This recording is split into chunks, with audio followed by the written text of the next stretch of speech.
Ladies and gentlemen, welcome back to the channel. Your boy's name is Mark Roden, of course, and today we are going to be going over the top 10 things that I hate about my Nissan 350z. Hold on. First of all, two things. One is I want to start off this video by saying that I absolutely love the car, that I have nothing, and I mean nothing, that like nothing could take away how much I love the car is what I'm trying to say. There's no reason why I would ever sell this car. There's no reason why I don't like the car. Like, I mean, obviously there is reasons why I don't like it. That's kind of the point of this video. But what I'm trying to say is that this car, the pros massively outweigh the cons. And I still think a 350z is an absolutely amazing choice for a budget sports car. I love this car. Love it.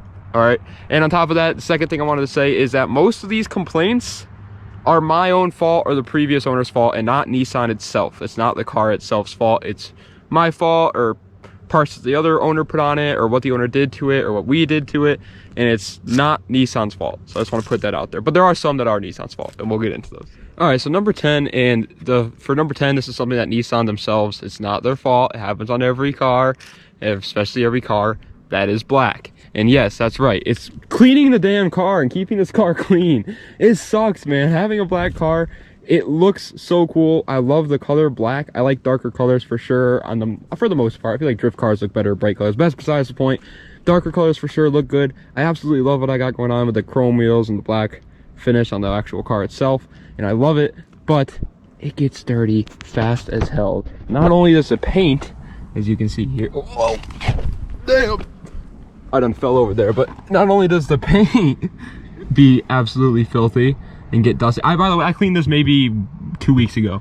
But yeah, it gets filthy. The paint itself is filthy, but not just the paint, but also my wheels. And once again, these are obviously not even the stock wheels, so I can't say this is Nissan's fault either. But watch this, ready?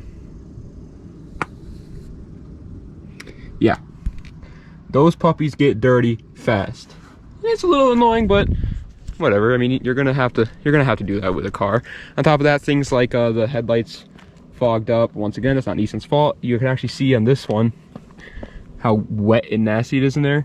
The previous owner drilled a hole in it to get all the water out, and in doing that, it also let water back in. So now it's always gonna be like that unless I covered up that hole.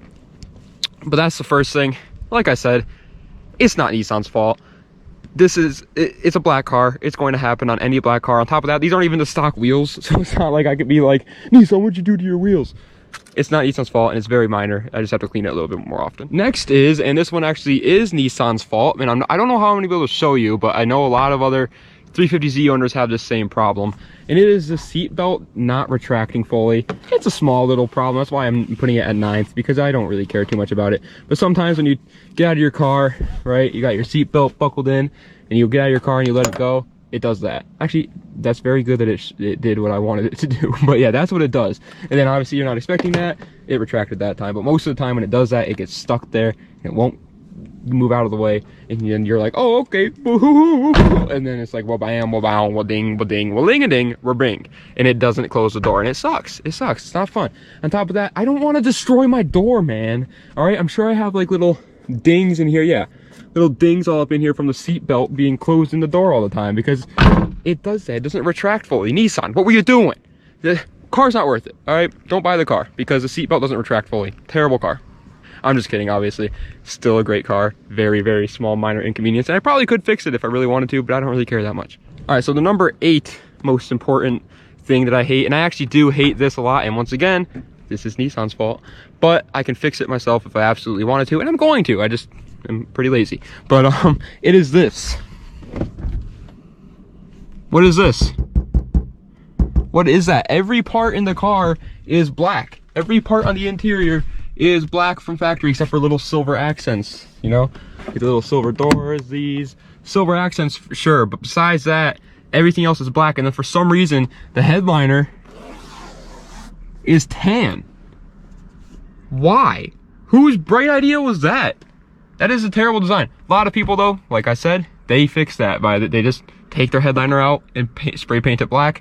It does so much better. It looks so much better. Nissan, You should have done that from factory, but we won't go over that. We won't go over that. Maybe some people like the tan better. I personally hate it. I think this looks ugly compared to the rest of the car. It just makes no sense. It doesn't fit in. Like, tan is like a luxury kind of color, I feel like. And the rest of the car is sporty. It looks weird. If this was black, it would have been way better, obviously. But like I said, very small things, Nissan. You guys are doing fantastic. All right, next, I think this is number 7. Yeah, I think it's number 7. Number 7 is the door weight and the fact that the doors don't stay closed. Now, right now, that's actually ironic I said that because it is, but this doesn't really happen too often. The only reason why it's doing that right now is because it's actually on flat ground. If you're on any sort of hill, and I mean any sort of hill, like the tiniest of hills, this door will close on your legs and it hurts. And then getting out, I park my car at kind of like it's the smallest little doop of an angle. And getting out of my car whenever I have my hands full or something is actually a nightmare. Not only is the car lower to the ground, so it's kind of hard to get out just in general because it's always going to be like that. But because of this door just being it's going to be hard to show you because it's on flat ground right now, so it's going to catch. But these little, you know how every car has those little like door catching mechanisms in them? Well, the 350Zs and apparently G35s too, a lot of G35 coupe owners say that this happens to them too. They don't really have that. So if you're, I mean, they have them, but they're very weak. So, and these doors are very heavy. These doors are heavy as hell. And so if you're just freaking sitting there and you're about trying to get out of your car, you literally have to do this. I'll show you. If I'm sitting here, imagine I'm on a hill and this door isn't opening on its own. This is what I do. Let's say my hands are full, trying to get out of my car. You have to be like, well, you can't use your hands actually. So you're like, and you have to like push it out. And then you have to kind of do one of these. You have to like jump out and hit it with your arm here. You have to like bump up and like open it with your leg, and then you can move. It's a hassle just to get out of your car on a slight hill. But once again, it's nothing that steers me away from the car. It's just a little minor inconvenience. Next, I think this is number 6, and this is not Nissan's problem. Nissan didn't do this. It's my problem or Max Speeding Rod's problem. Yes, it's the coilovers. These coilovers are cheap coilovers, yes. Max Speeding Rods are known for having extremely cheap coilovers. They sponsored me, wanted to send me out some free coilovers. Obviously, I'm not going to say no to that. Said yes, I put the coilovers on my car, thinking everything will be good. Now, listen, I don't know much about coilovers, how to install them, and stuff like that. And so we kind of did this just with me and my friends' knowledge, and we're not the brightest bunch when it comes to working on cars. And so they're not installed like perfectly. I'm pretty sure we got them pretty damn right, but the dampening, we had to mess with the dampening. We don't really know how to do that kind of stuff. And because of either our bad installation, which I really honestly don't think it's our fault, I think it's Max Speeding Rod's fault, but because of whatever it is, these coilovers clunk like crazy, especially in the back right. The back right, you go over a bump and it's literally just like clunk, clunk, clunk, clunk. It sounds like it's not connected. It sounds like it's just banging back up and down. It sounds like there's nothing in there, like no spring or anything like that. It's actually awful. It hurts my wallet every time I go over a bump. On top of that, in the front, it's very stiff, and this car isn't that low. Like on camera, it may look a little low, but in person, compared to other 350Zs that I see, like I could fit my whole foot in my wheel gap right here. And then in the back, I don't even want to talk about the back fitment. The back fitment is just kind of atrocious. What the? Maybe the back fitment's actually a little bit tighter. I didn't know that. Well, anyway, the car isn't like slammed like most 350Z owners that you see. And so it's just weird. Like, it's so stiff. It feels like it's literally on the ground. It feels like I'm just a static boy, camber boy. I scrape on everything. I bang on things, and it's not the best driving experience, but I also have stretched tires, and I knew that going into it. Coilovers do not give you a better driving comfortability wise. It's just better for performance. And so I knew that, so I put them on there, and I'm okay with that. But it's not Nissan's fault. Next is my e-brake not working. It's funny enough, we just uploaded a video of me fixing my e-brake, but we were actually just adjusting it. We hoped it would fix it, but it didn't. And that made it even bigger of an issue and a bigger reason for me to put it on this list. But yeah, my e-brake, it's up right now, and it's not in gear, sure, and it may look like it's working right now. And it technically is, but look at the angle that the car is on. Like, it's not at on a hill at all. We're in a flat freaking parking lot. Like, there's no reason for it to be rolling. And so yes, it can stop it right now, but if it's on any sort of incline, and it's like, if it's if it's a big enough hill, pretty much, this e-brake just doesn't do anything. Like, and I mean anything. It's fully up right now. Like, I had to pull this all the way up to get it to stop rolling, because watch this, ready? All right, ready? E-brake is down, so obviously the car's gonna roll a little bit, but we're not on that big of a hill, right? So we're rolling. I'm gonna try pulling this up now. And we're still rolling. And this is like literally barely a hill. It's going to stop. There it goes, it stopped it. But it takes way too long because this e-brake doesn't work. I don't know if this is Nissan's fault or the previous owner's fault. I'm assuming it's not. I'm assuming every 350Z doesn't have a faulty e-brake. But yeah, it gets annoying. I can't park on hills, or I have to put it in gear if I'm parking on a hill. But it's not that big a deal, and I want to get a hydro e-brake anyway. So this gives me a reason to buy one of those. Okay, and that leads us on to number 4. Number 4 is it's weird, but it's the looks that you get from random people driving on the road. This car is an attention grabber, especially with my setup. I have thick boy stretched bright chrome wheels and a black lowered to the ground 350Z with a big old front bumper that's not even paint matched to the rest of the car. I am expecting to get some looks. Obviously, it's a sports car. It's also loud. This car's really loud. It's pretty much cut back from the header, so it's a loud ass car, but still it gets a little annoying when they're not good looks, because they are not good looks. Listen, you may think like, oh, it'd be so cool to have like everybody looking at you. You got a sports car and everybody's like staring at you like, dude, that guy's so cool. But they don't do that. Like young kids, yeah, young kids will look at me and be like, dude, I love your car or whatever, and I like that, sure. But the amount of old people that just immediately judge me because of my car and are like, this guy's gonna be an a-hole when I'm just trying to drive my car is astonishing. I actually showed up here and some guy was staring at me out the corner of his window because he wanted to make sure I wasn't going to do anything bad.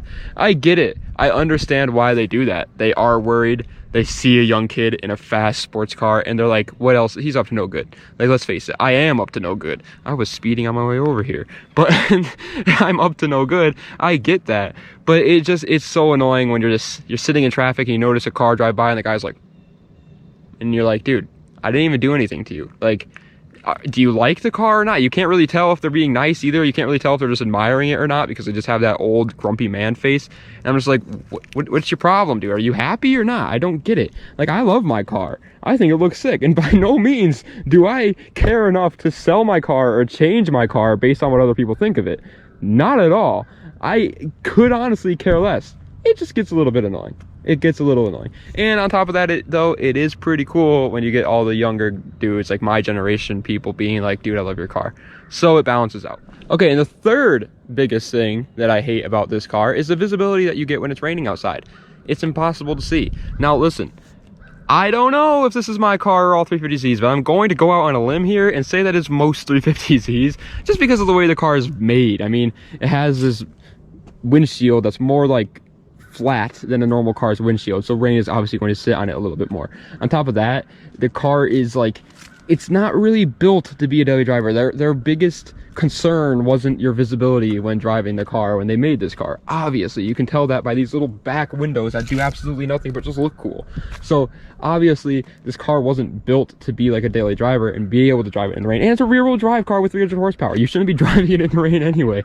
But it's very hard. In my case, it's almost impossible to see if it's raining hard enough at nighttime, but that's just because of my headlights, the condition my headlights are in, and the fact that the visibility is already bad.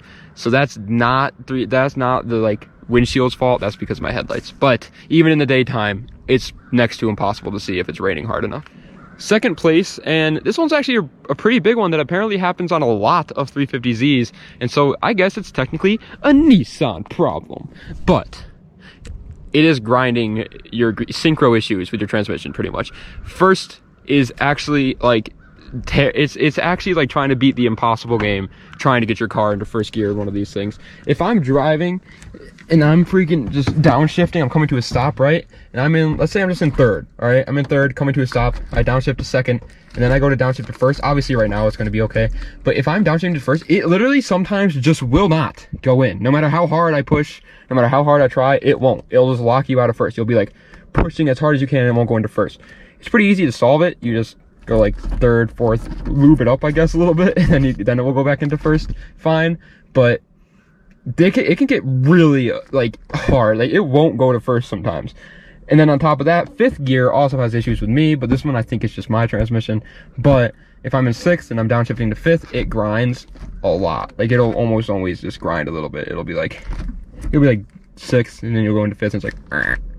And I mean, it's not that big a deal, but I'm obviously eating away at my transmission, so it hurts a little bit, but it's not that big a deal, and it could be fixed. If I deep dove into my little transmission here, I could fix the puppy. And finally, first place, the thing that I hate most about the 350Z, and it's not just my 350Z, it's every 350Z, is the wiring. Let me get into this. First of all, as you can tell, I have my ECU sitting down over in this corner right here. And you'd be like, well, that's extremely dangerous, obviously, Mark. Like, what? Why are you putting your ECU on the ground over there? People can step on it or whatever. Because it has so many wiring issues that I just got sick of digging into the glove box every time I need to fix the wiring issues. And so we just have it sitting there now for easy access. That's how bad the wiring is in the 350Z. Now listen, it is way worse in mine, because what happened was I had a normal wiring issue that could have been solved easily when I didn't have the car, and the previous owner started touching it. And when they started touching it, they messed everything up. They messed all these wires up over here. We had to completely take out every single one of those wires and repin them, buy a new connector, almost had to buy a new ECU. It was bad. They messed up a lot of stuff. So it's not as extreme on other 350Zs, but I do know that it does happen a lot on 350Zs. That wiring causes a lot of issues. I'm actually talking to a kid right now on TikTok about his wiring on his 350Z because his car won't go over 4,000 RPMs. My car did the same thing. It wouldn't go over 4,000 RPMs. You want to know the reason why? Because for some reason, Nissan's terrible wiring design made it so that if you run LEDs in the taillights on the 03, 04, and 05 models, it'll short out the ECU when you turn on your lights and will cause your car to go to 4,000 RPMs and only go 90 miles an hour. That is, I almost just said a bad word, but that is stupid. Okay, I cannot understand. I can't wrap my head around why they would do that. Like, your taillights are somehow restricting your engine from getting power because there's LEDs in them. It makes absolutely no sense to me. And there's a lot of things like that in the 350Z. There's so many wires, and they're all so complicated, and they all go to very random things. This headlight alone has like 20 different wires going to it.